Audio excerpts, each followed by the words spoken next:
Tony Gonzaga inilabas na ang ebidensya na magpapatunay sa pagkataksil ni Paul Soriano sa kanya. Isang nakakagulat na balita ang muling umugong sa mundo ng showbiz matapos ilabas si Tony Gonzaga ang ebidensyang magpapatunay sa umano'y pagkataksil ng kanyang asawa na si Paul Soriano. Ang ebidensyang ito ay nagdulot ng malaking ingay at kontrobersya lalo na't kilala ang mag-asawa bilang isa sa mga pinupuring relasyon sa industriya. Sa isang eksklusibong panayam, siniwalat ni Tony ang mga detalyadong ebidensya ng pagkataksil ni Paul, kasama dito ang mga larawan, mensahe at video na nagpapakita ng malaking ugnayan ni Paul kay Erich Gonzalez. Ang mga larawan ay kuha sa iba't ibang okasyon at lugar, habang ang mga mensahe ay naglalaman ng mga palitan ng damdamin ng lampas sa pagiging magkaibigan. Ayon kay Tony, matagal na niyang napapansin ang pagbabago sa kilos at ugali ni Paul.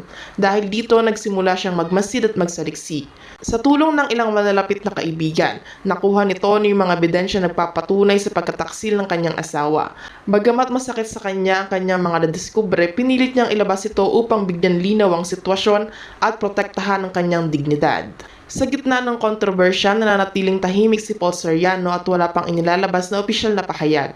Maraming netizens na naghihintay sa kanyang sagot at paliwanag ukol sa mga paratang na ibinabato laban sa kanya.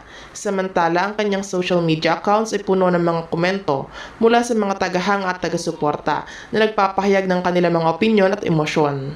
Ang balitang ito ay labis na kumalat sa social media at iba't ibang news outlets at nagdulot ng iba't ibang reaksyon mula sa publiko. Maraming fans na nagpahayag ng kanilang suporta kay Tony, habang iba naman ninanatiling neutral at naghihintay ng karagdagang detalye.